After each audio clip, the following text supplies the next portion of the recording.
3,000 years after Göbekli Tepe and still 2,000 years before Stonehenge, the people of ancient Sumer were building the first great cities in what is now Iran and southern Iraq in the alluvial plains between the Tigris and Euphrates rivers.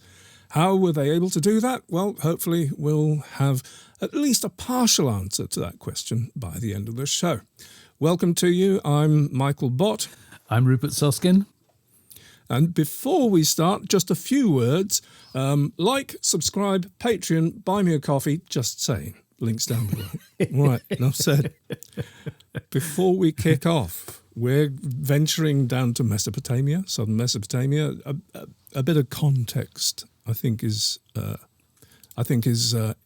is due, I think, Rupert. A bit of context, yes. Illuminate us all about where we are. Well, do you know, I mean, we all hear these kind of evocative names, don't we, of Mesopotamia, and how much, you know, the first cities rooted in Mesopotamia, but translating that into modern Iraq, Iran, and Syria around there, and it's the fact that what these archaeologists have done is phenomenal, actually.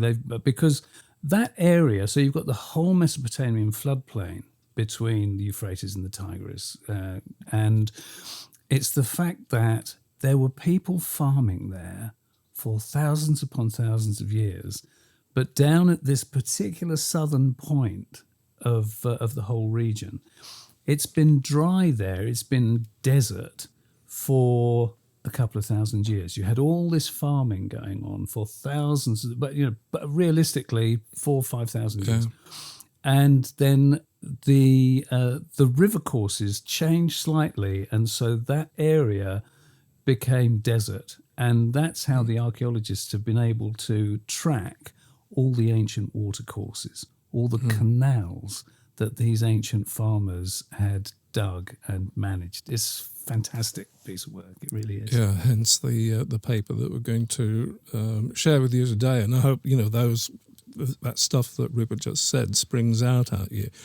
I have to say a couple of words though. We don't often go to this part of the world as prehistory guys, and we don't know a lot about this area because we haven't studied it because it sort of comes into the boundary between history and prehistory. I mean, although this is, as I said, 2,000 odd years before Stonehenge even, we know about the Sumerian cities, like Eridu itself, Uruk, and the others, because of writing, because of cuneiform. So there's a sort of history in a way, and I suppose unconsciously we've kind of shied away from it. It's true. We do like that fuzzy overlap, though, don't we? Where history and prehistory meet. It does give you these grey areas where you can start to try to join dots through the mist. But that's why I was so grateful for this opportunity to turn our attention a bit more to the east and to this area, because it's totally fascinating. Just one more thing before we start. We're talking about canals here, okay? It's got to be said, we're talking about irrigation canals here. Interestingly, if you do a Google search on Eridu and the others and canals, you'll get images, CGI, AI generated, of fantastic cities with canals, a bit like Venice. Yes, flowing through them. And I don't think that's what we're talking about. It's not quite what we're talking about, is it? No. It's not. But those images are very misleading. And I can only assume, although the writings that have been handed down in the list of kings and those things describe canals, they're not talking about Venice here, or Venice-like canals in the urban areas, in the streets and the central areas of the city. These are canals that are feeding their food, that are providing their food, that are irrigating their crops. Yeah. So beware of the imagery.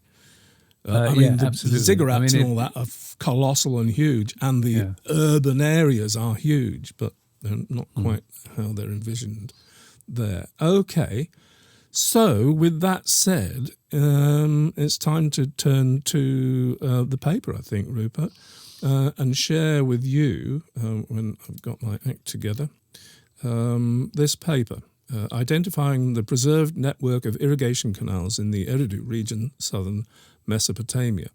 And the reason that we're sharing the original paper is because, unlike a lot of original papers, this is one's short, concise, and to the point, or shortish, for a paper, and to the point. Anyway, I will start sharing it with you. By the way, lead author Jafar Jotheri, and I don't know if I'm pronouncing that right. Forgive me if I'm not. I'm sure he'll forgive you. They'll forgive you. Rivers in the Mesopotamian floodplain are the primary water source for irrigation, and farmers in the past needed to have basic skills in diverting water from rivers to their farms. These skills developed from simpler methods, such as digging a few meters of canal over a crevasse splay. Any idea what a crevasse splay is, and do we need to know? Not really. I think it's to do with the river delta, isn't it? It's just the way the river naturally creeps along the natural formation of the water channels. And developed over time with knowledge and experience passed from one generation to another, eventually resulting in canals 100 kilometers long. Two natural geomorphological characteristics made the rivers of the Mesopotamian floodplain manageable for early farmers. First, the river's highly elevated levees enabled water to flow by gravity to irrigate the surrounding cultural land. Second, the formation of crevasse splays, natural or artificial breaks in the river levee, releases water directly onto the floodplain through a fissure channel. However, most of our knowledge about irrigation and farming in southern Mesopotamia still comes from indirect evidence, such as cuneiform tablet texts. And that's why I'm suspecting that a lot of the wild imaginings about what these cities looked like comes from that. Just mention the word canals and city, and and it's actually it might be premature to say this. Don't care, but they do actually say in their results of this paper that one of the next steps is to go to the cuneiform tablets, actually look at what's written and recorded and see if they can relate what is known about that to the canals themselves, and seeing actually what was going on over what periods of time. So that might tell us more about some of the larger canals that could have been there in the cities themselves. But anyway, go on. Anyway, most of the ancient irrigation canal networks now visible on the ground in modern Iraq belong to the Parthian and Sasanian periods from the late 1st millennium BC onward. The older irrigation networks were covered by the younger networks or the sedimentation of rivers. Consequently, little is known about earlier irrigation canals and associated farms. Evidence as to size, shape, location, and extent has been largely erased. By contrast, this is why we're concentrating on this region. The Eridu region of southern Mesopotamia was occupied from the early Ubaid until the Neo-Babylonian periods, late 6th to early 1st millennium BC. A shift in the ancient course of the Euphrates River left this region dry and consequently unoccupied after the 1st millennium BC, until now. This has allowed the archaeological landscape of this region to remain intact, and thus we were able to identify and map a vast, intensive and well-developed network of irrigation canals that predate the 1st millennium BC. The present study implemented a combination of geographical, geomorphological, remote sensing, historical and archaeological approaches. Geological and geomorphological maps of the region were reviewed, satellite images of different resolutions and and times, including historic corona imagery, were consulted. Fieldwork was carried out, including the ground checking of remote sensing work and the collection of drone images and camera photography. Differentiation between natural and artificial canals includes consideration of canal patterns, topographic cross-sections, crevasse splays, marshes, meanders, cut-offs and oxbow lakes and stream directions. These were assessed using the criteria methods described by Guthrie. Now, I whisked through that because the methodology bit of most scientific papers would never, ever get included in one of these shows. No, I wondered where you were going to go when you said methods described by Guthrie in 2018. I thought, no, we're not going to go to that paper and tell you. We could have done, but no, we've got... lives to Actually, it. I mean, do you know what? This might be a good point at which, though, to go back to, because obviously we'll go back to the illustrations, but just to go back to the colour illustration. Oh, yeah. And actually, so that people can see the area specifically that we are talking about, right? So what you're looking at there is the whole of the Mesopotamian floodplain. And as you can see, there's that tiny little red rectangle at the bottom. That's the Eridu region there. And you'll see when we get on a little bit further, you'll see the complexity of all the canal works that they're talking about here, and they are all within that tiny little rectangle. So it's just worth having that in your minds when we go on. Yeah. Anyway, done the methodology. So on to the results. A vast and well-developed network of artificial irrigation canals, including more than 200 primary and large canals, were identified and mapped. The main canals are directly connected to the ancient course of the Euphrates and are between 1 and 9 kilometres long and between 2 and 5 metres wide. Moreover, more than 4,000 minor and branch canals connected to the main canals are identified. The length of these branch canals is between 10 and 200 metres, while the width is between 1 and 2 metres. More than 700 farms are identified, and minor or branch canals are typically found around the perimeter of each farm. The area of each farm is between 500 and 20,000 square metres. It seems that the ancient course of the Euphrates stayed in its riverbed for most of the time the farms were occupied, only moving laterally within the riverbed. There were no avulsions or significant shifts of the river in the region during the period of occupation, allowing the primary canals to connect with the river continuously. Both sides of the river were canalized, I'll show you that image later, and farmed, although farmers exploited the northern side more heavily than the southern side. And I'll just go through the conclusions and future work because basically the reconstructed network of irrigation canals represents combined agricultural activities for all the periods of occupation in the region, and it is unlikely that all of the canals were running simultaneously during the entire occupation period. Canals require immense labour and experience in water management to operate successfully. Therefore, it is essential, to conduct additional research on the chronology of the canals to better understand changes in the irrigation systems and agricultural landscape over time. Reconstruction of the ancient marshes in this region would also indicate any reclamation and exploitation activities.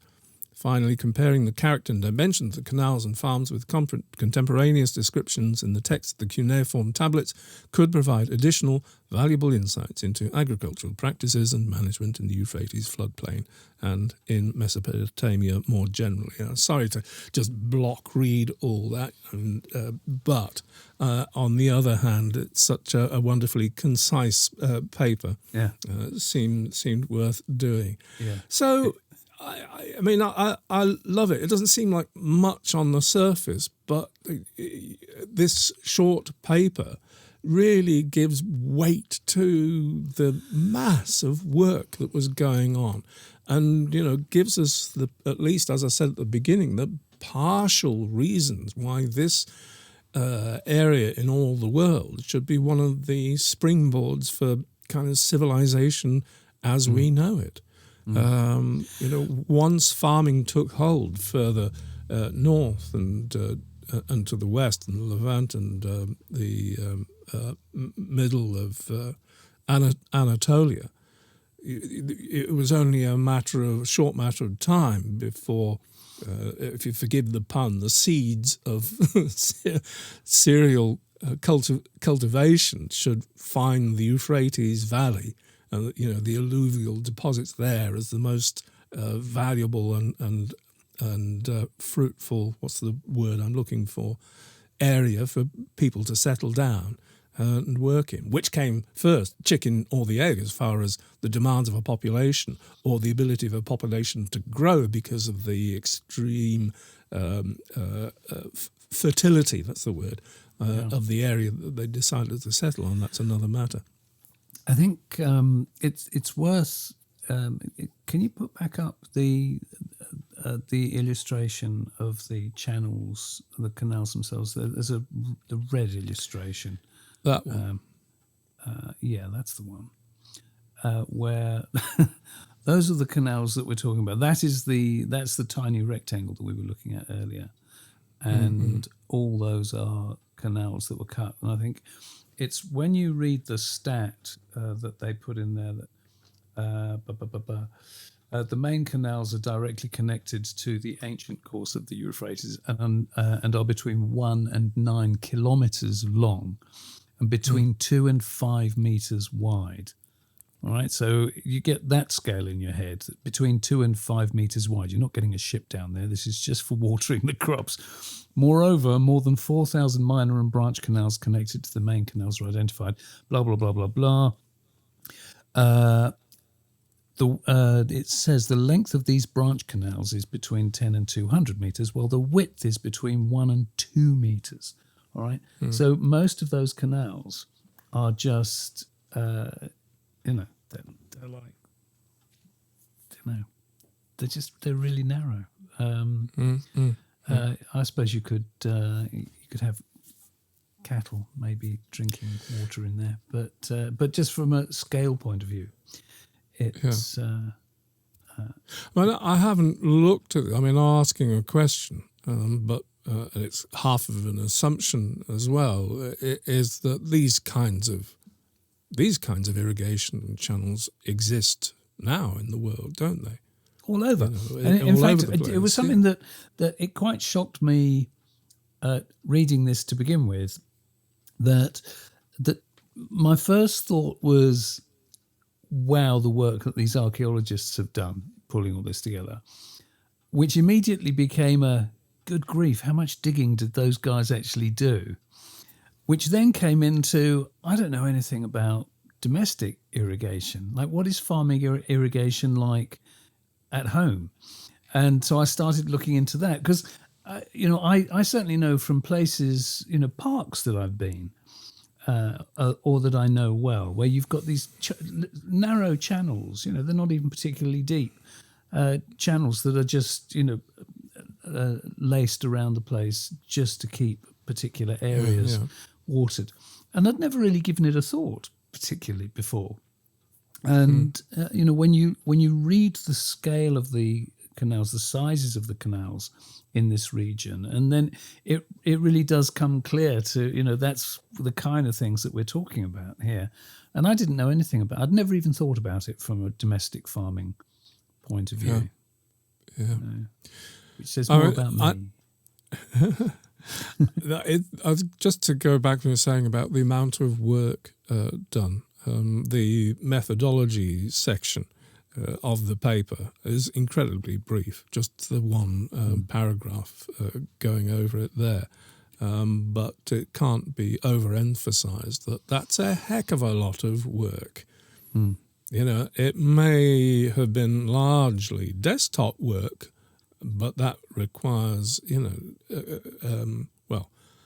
heck of a lot of, I was going to say digging, but you know what I mean. Well, there's a photograph in the paper of one of the guys on the on the ground. Yeah. Basically, Yeah. just So There was field work, but it was, there was yes, but equally, a lot of it was done with lidar and aerial photography. So it really will be interesting to see, over the next few years, probably, what information does come out of this, because it's it's just they have.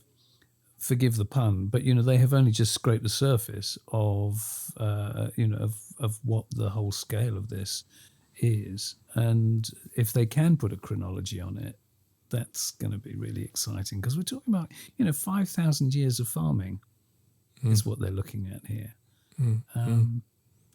So how? And I'm wondering, because of these large conurbations as they became, I wonder how much. In the way that they've described in this paper, that the evidence of the canals and farming has been covered up by subsequent flooding and erasure of the surface soil. So it's only in this small area that they're able to do this kind of study.